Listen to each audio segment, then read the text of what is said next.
Om Shri Gurubhyo Namaha Harihi Om Sumukascha Yekadantascha Kapilo Gajakarnakaha Lambodharascha Vikato Vignarajo Vinayakaha Dhumaketurganadhyakshaha Phalachandro Gajananaha Vakratundaha Surpakarno Herambaha Skandapurvajaha Shuklam Bharadharam Vishnum Sasivarnam Chaturbhujam Prasannavadanam Dhyayet Sarva Vignopasantaye Yasyat Viradavatsradhya Parishadhya Parasatam Vidham Nidhanti Satatam Vishvaksenam Tamastraye Guru Brahma Guru Vishnu Guru Devo Maheswaraha Guru Sakshat Parabrahma Tasmai Shri Gurave Namaha Brahmanandam Parabasukatam Kevalam Jnanamurtim Dvadvatitam Gaganasadrusam Tattvamasyaadhilaksham Ekam Nityam Vimalamachalam Sarvadhi Sakshibhutam Bhavaditam Trigunarahitam Sadgurum Tam Namami Atha Yoganusasanam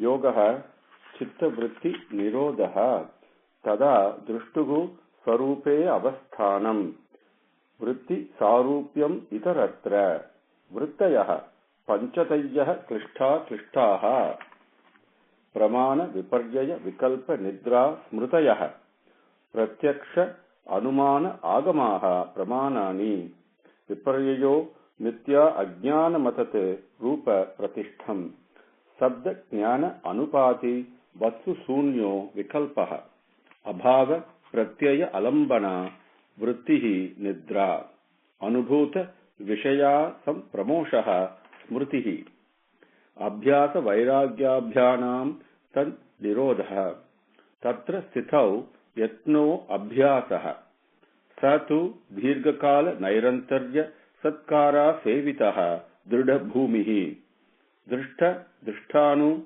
Sravika Vishaya Vitrishnasya Vasikara Sajna Vairagyam Tat Param Purushakyatehe Guna Vaitrishyam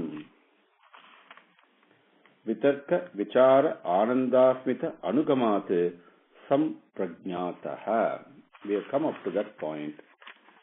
Then Sutra number 18.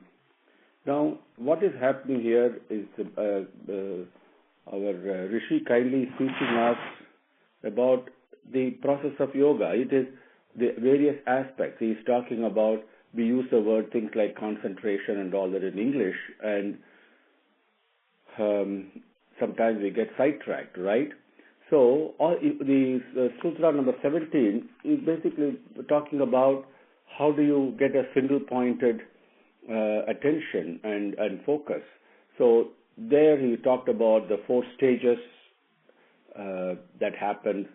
You can look at it as 4 stages, or you can also look at it as keeping the company of Bhagavan, and then going from discrimination to inquiry to once you focus on something, you do get a very peaceful thing that happens to you immediately. So that's all in the company of Bhagavan. That's what 17 is talking about. Now 18, but for 17 though, we have to start looking at a manifested object, right? It could be the favorite form of your God, for example, or it could be the form of a jyoti. But in 18, the Rishi is going into another dimension entirely. And what he's saying is, once you focus, have a single-pointed attention and focus, and you get the joyful peace, the shanti that the envelope that descends on you, it is so beautiful. Then at that time, something else happens. There are things that happen within you that you realize. You start becoming aware of your consciousness itself. You are becoming aware of the knower, who is knowing this peace, who is experiencing this peace. That stage is 18 is talking about. Now, you focus on that also. And that can happen the moment you focus on that. That is the real inward concentration. So once that happens, automatically you get detached. There is non-attachment to the physical objects and all that, because you're now so focused and so involved in the internal entity that you start that by saying, who is aware here? What is this consciousness? I'm conscious here. And who's the person who's knowing here? So you start looking inward. That is what he's talking about in Sutra 18. Virama pratyaya abhyasa purvaha samskara seshaha anyaha. Virama pratyaya abhyasa purvaha samskara seshonyaha. Virama pratyaya abhyasa purvaha samskara seshaha anyaha. Anyaha, another one, different from that. Different from what? What we were doing in Sutra 17, which is developing single-pointed focus and attention. Right? That is what we did in 17. Anyaha, other than that. So, what happened? Samskara seshaha. Samskaram. Samskaram simply means mental agitations. All the mental impressions that we have, that we carry with us, and almost like, ad infinitum, ad nauseum, without stopping, so many impressions that are there. And so all those are samskaras. Now, once I start single-pointed focus and attention, what we call as concentration, right, on a given object, what happens to a samskaram? What happens? There are some residuals from those mental impressions. That is the seshaha. Seshaha means residue, whatever is left behind. So samskara seshaha, what happens to it? Now, virama. Virama means to leave, to put an end to it. Okay? And pratyaya means to analyze, to understand, as we saw earlier. Okay? Pratyaya. Abhyasa purvaha. Now, purvaha samskara seshaha. Whatever has happened earlier, those mental impressions you leave behind, and you start analyzing and understanding and experiencing that abhyasam you begin. That practice you begin. Okay? Is that clear? So, single-pointed, focused attention. First step, very first thing that happens is a very peaceful joy, really an envelope of peace that descends on you. Anandasmika, that definitely happens at the first step, as soon as you're able to focus on a given object. Then, because whatever we have gone through, the purva samskara seshaha, whatever the mental impressions are coming after that, that also you leave behind slowly, because they don't matter to you that much. It's a beautiful thing that happens when you start on this journey. You automatically leave that behind. Purva samskara seshaha virama. You leave that. Then, what is the practice you do? Abhyasa pratyaya. You start analyzing, understanding, who is this? Who's me? Who's actually knowing this? Who's actually witnessing this? Who's conscious here? That's what Rishi is talking about. Virama pratyaya abhyasa purvaha samskara seshaha anyaha. Number 19. Bhava pratyayaha videha prakriti layanam. Bhava pratyayaha videha prakriti layanam. Now, as I start on this journey and come up to this stage, then what happens? I'm not in the stage 24 hours, 7 days a week. So I finish my dhyanam or meditation, whatever we want to call it, keeping company of Bhagavan, then get involved in the worldly matters, right? Now, when I get involved in the worldly matters, how should my attitude be? How should my approach be? If I still get attached to them, if I still continue on the path of desires and getting attached to things, in other words, I am not practicing non-attachment, right? I do the dhyanam in the puja room or dhyana wherever you sit and do it, and then get involved in the world and continue my life the way I've been doing. The only difference is I do a little bit of more meditation every day. So I am still attached to the outside world, to everything, the desires and all that. I have not made a sincere attempt at giving up desires or reducing my desires. So what happens? What is the result and the fruit and the reward for the meditation efforts that we do? That is what Rishi is talking about. Bhava pratyaya videha prakriti layanam. Bhava, existence. That means experiencing not with attachment. No, you're not detached yet. You're not non-attached yet. You're still attached to the various things happening.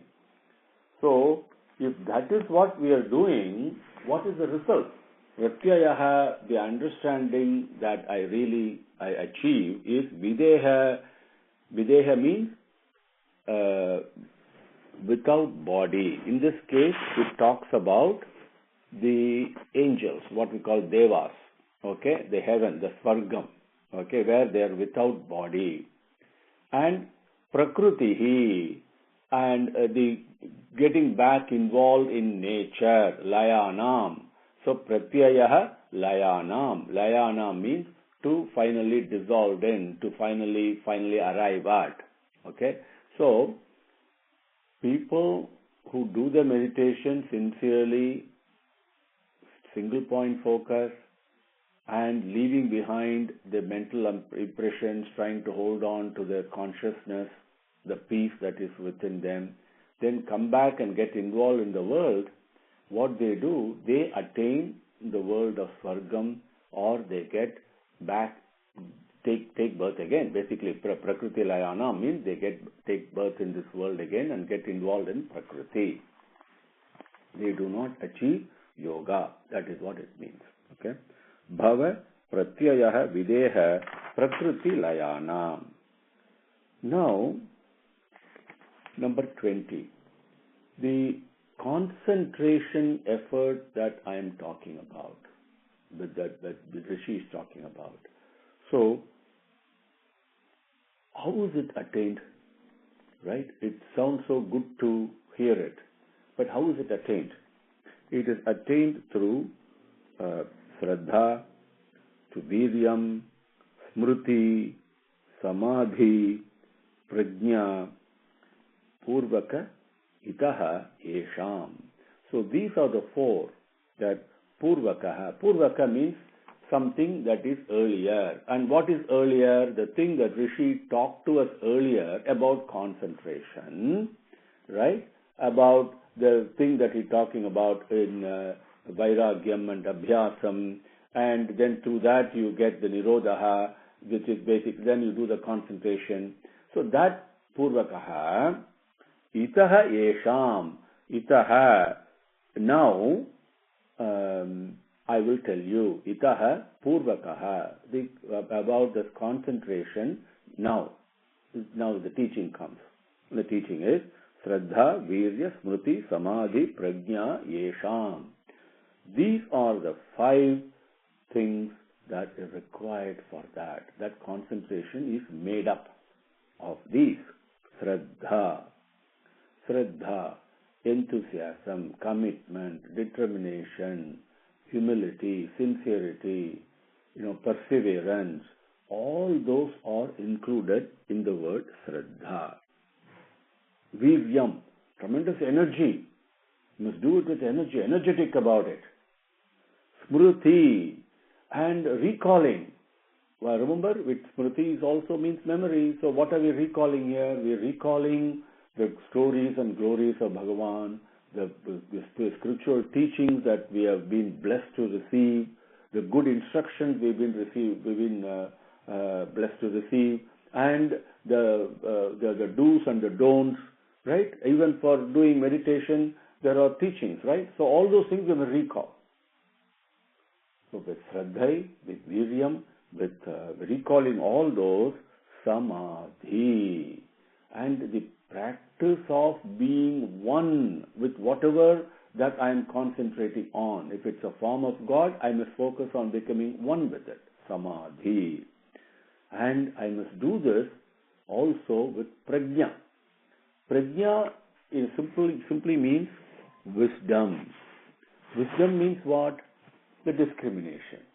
Again, coming back to what is permanent, what is temporary, what is permanent, what is temporary. That continuously employing that with Sraddha, with Viryam, with Smriti, and you do this Samadhi, becoming one with it. These are the 5 things that the concentration, the process of concentration is made of.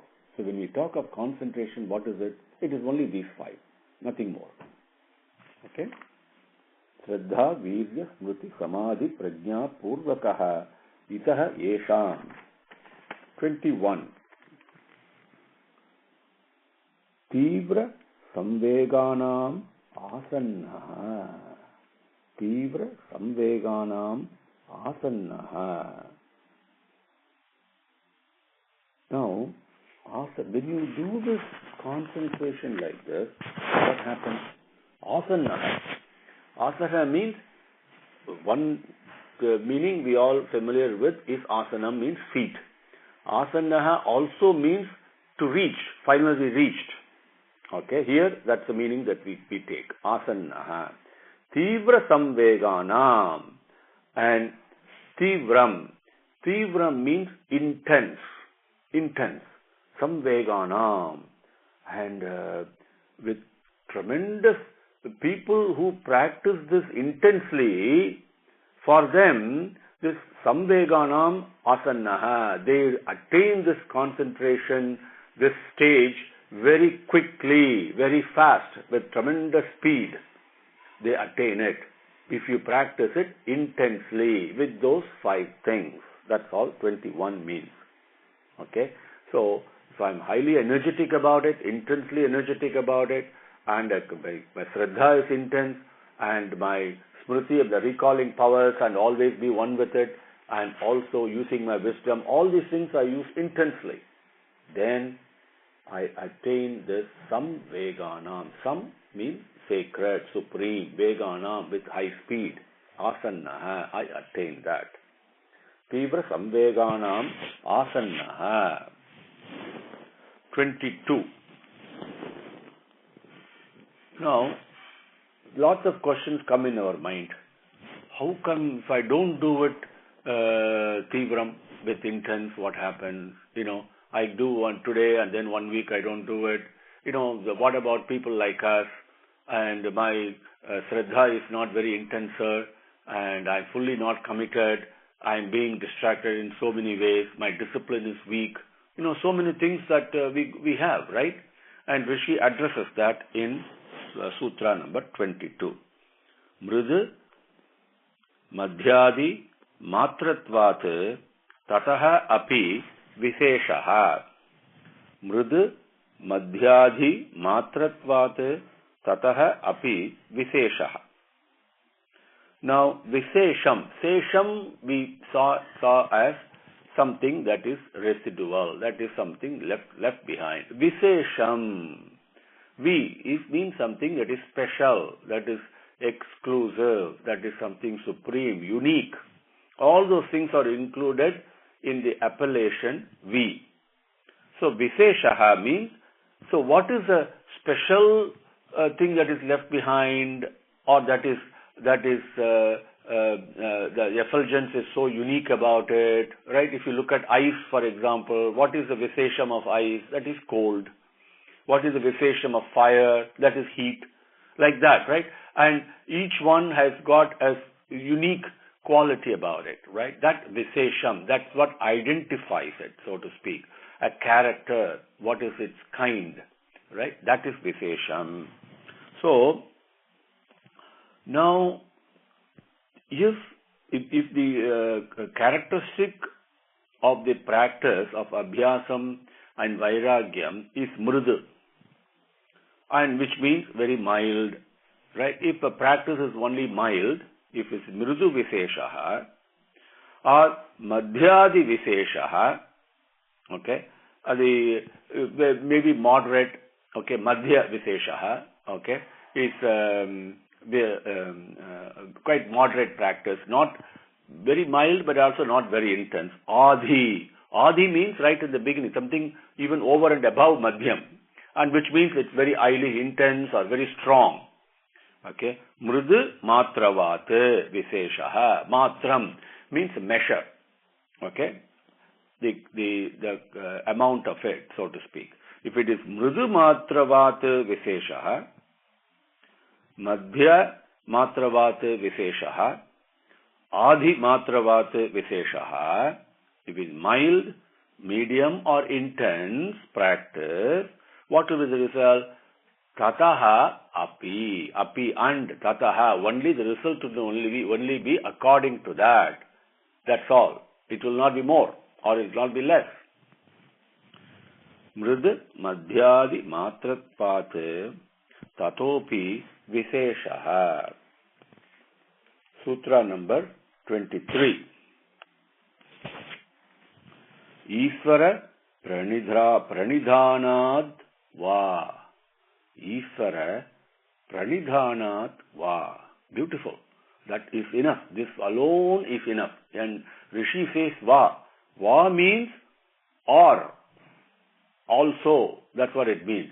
Now he talked about Vairagyam and Abhyasam and took us through the process of discrimination and inquiry and then getting focused on one object, right? And that practice we do with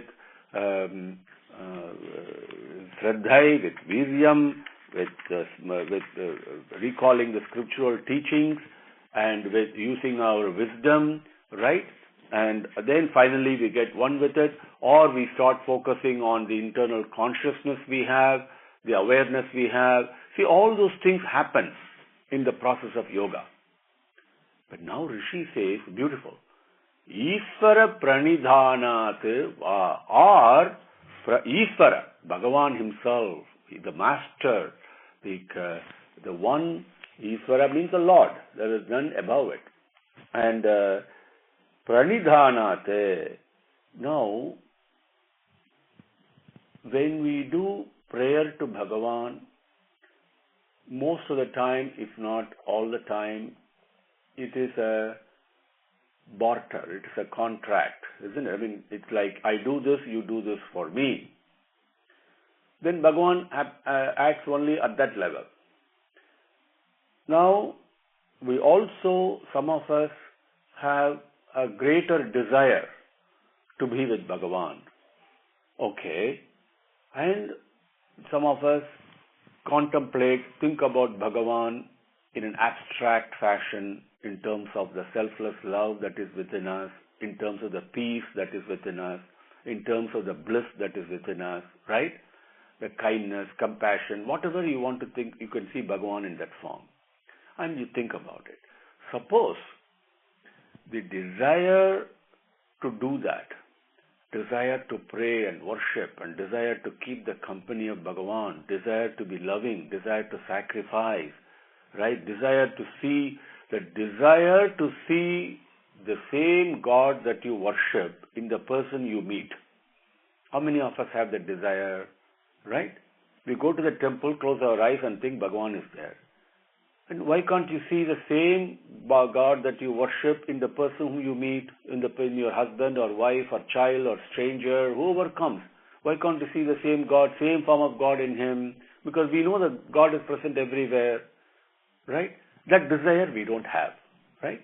Suppose if we start developing that desire, and the desire becomes very strong and become overpowering, Pranidhanat, very vibrant. All the time we see, whatever we talk, whatever we eat, whomever we speak, okay, we think of our God only, of our form of God that I have selected for me in that person. How will it be? Pranidhanat, Iswara Pranidhan. That also is a practice that will lead you to yoga. That Iswara Pranidhanat, everywhere. That is what seers were. That is what our rishis were. Their yoga was Iswara Pranidhanat. They were looking for Bhagavan everywhere, at all times, in all places, in every form. And that is why Yamam and Niyamam and all that automatically came to them. Okay? So this is a beautiful entry into the universe, into the world of yoga. Iswara Pranidhanat Va. Next question, who's this Iswara, sir? Bhagavan is teaching. Remember, everything starting from in a very kindergarten way. Every aspect of it is described with clarity, so there is no confusion. Okay? 24. Klesa karma vipaka asayaihi apara mrishtaha purusha visesha Iswaraha. Who is Iswara? Of course, Iswara cannot be described, cannot be captured in words. But here Rishi points to who this Iswara is, what happens. And some of these things we automatically know from other literature we have read, other scriptural teachings we have, right? But what the Rishi says, Purusha Viseshaha, he is a Visesha Purusha. Okay, remember Visesha, uniqueness, something that is excellent about it. Everything, if the coldness of ice is excellent, it's excellence itself. It's excellence of that aspect. The heat of fire is excellence itself, right? So everything is excellent, because that is how Bhagavan is. The aspects of Bhagavan is effulgent, and if somebody is crooked, that crookedness is also that excellence in that process, in that aspect, right? And we have seen in Rudram how that is also Bhagavan, right? And if a person is not highly, we know immediately, we all think, a person who's highly intelligent is something that is great. No, not really. That is an excellence of intelligence, of the ability to understand. That is what's shining in that person. In the same way, another person may not be that intelligent, may take a while to understand things. That is also excellence because of that aspect. Excellence of what we call as not being smart or whatever. That's also excellent. Everything that shines is excellence only. That Viseshaha, Purusha, one who is present within that aspect, whatever aspect you talk about. Okay? And the reason that aspect is known to you, because it is shining, isn't it? And that shining, that effulgence is Bhagavan. Purusha Viseshaha, that Purusha who is so unique and excellent, that Iswaraha, what about him? He says, Klesa, Karma, Vipaka, Asayaihi, Apara Mrishtaha. Mrishtaha, to be devoid of, to be clean, to be completely polished, polish it off, we say in English, right? And to leave nothing behind, like it's completely devoid of it. So what is he devoid of? Apara. In apara, param, aparam. The apara, all the things that happens in this manifested world, what do they? Klesaha, desires, you get afflicted with that, you get bonded with that, right? You get bound by it. That kind of the difficulty, the misery that comes from desires and the bondage that comes from desire. He is mrishtaha, he is devoid of it. Karma vipakaha, he is devoid of the results of action. Vipakaha means results. Okay, karma is action, that is thought, word, and action. So everything has got a result. So Bhagavan is devoid of it. He's beyond that. And asayaihi means to receive. One who receives things is called recipient, is called. So he is klesa asayaihi, he is karma vipaka asayaihi, and from that mrishtaha is devoid of. He does not receive, he is not bound by desires, he is not bound by actions, he is not bound by the results of action. With that entity, who is Purushaha, who is Vishesha Purushaha, who is present in the unique, effulgent manner in everything, in all times, in all places, that he is Iswara. Bhagavan, in Bhagavad Gita, there is one adhyayam called Vibhuti Yoga, where Bhagavan gives in answer to Arjuna's question, where are you present? You say you are everywhere. Tell me. Bhagavan kindly, he will answer all our questions, not only to Arjuna, to you and to me also. And he does describing. I'm this, and all that. Then at the end, the last slokam in Vibhuti Yoga is phenomenal. He says, why are you worried about it? Why, in what form I am present and where I am present and all that? Why? It doesn't mean anything. You focus on this. And what is that? That is the selfless love within you, the Iswara within you. Right? So that is the most important thing to know. And that our conscience and the prema that is guiding us and prompting us and making us do things, and our consciousness, our sense of awareness about ourselves, if we take it on a very personal basis, none of these things really change. They are applied to klesaha, mrishtaha. They are not. My conscience is not touched by the difficulties and the desires and the bondage that I have, right? It is beyond that. And karma vipakaha. My conscience is also not touched either by the actions I do or by the results of the actions. The conscience is conscience. It's clean, untouched, absolutely untouched, beyond all that. And the aspect of prema, the aspect of love, the selfless love that is within me is also not touched by any of these things. Right? It has no difficulty, it has no desires, it has no action, no results of action. Same way, my consciousness, my sense of awareness, I am so and so. Right? I may be thinking I'm getting older, I'm getting younger, I'm getting stronger, I'm getting healthier, I'm getting more knowledgeable. All those are all adjectives I put. But that I, in that sense of awareness each one of us have about ourselves, that is not, the same thing applies to it. Klesaha mrishtaha. Karma vipakaha mrishtaha. It's cleaned of all that, beyond all that. That Purusha Visheshaha, that entity that is so uniquely present within me, why worry about all the other Purus, all the other embodiments? And Puru, take yourself. What is the special thing that is present within me? That is Iswaraha. Klesa karma vipaka asayaihi aparamrishtaha Purusha Vishesha Iswaraha. Let us do a revision today, 18 to 24. I'm taking about 6 or 7 sutras for you every day, every session, so that it is easier to understand, digest, concentrate, and with Bhagavan's grace, start practicing. Virama pratyaya abhyasa purvaha samskara seshaha anyaha. Number 19. Bhava pratyayaha videha prakriti layanam. 20.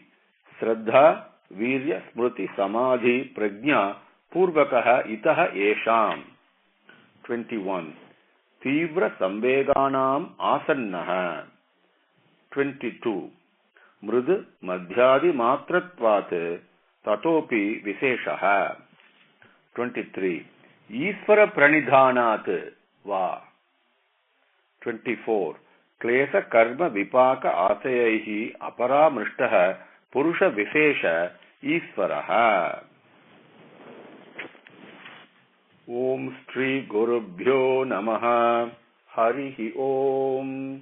समस्तलोकाः सुखिनो भवन्तु। समस्तलोकाः सुखिनो भवन्तु। समस्तलोकाः सुखिनो भवन्तु। ओम शांति शांति शांति। हरिः ओम।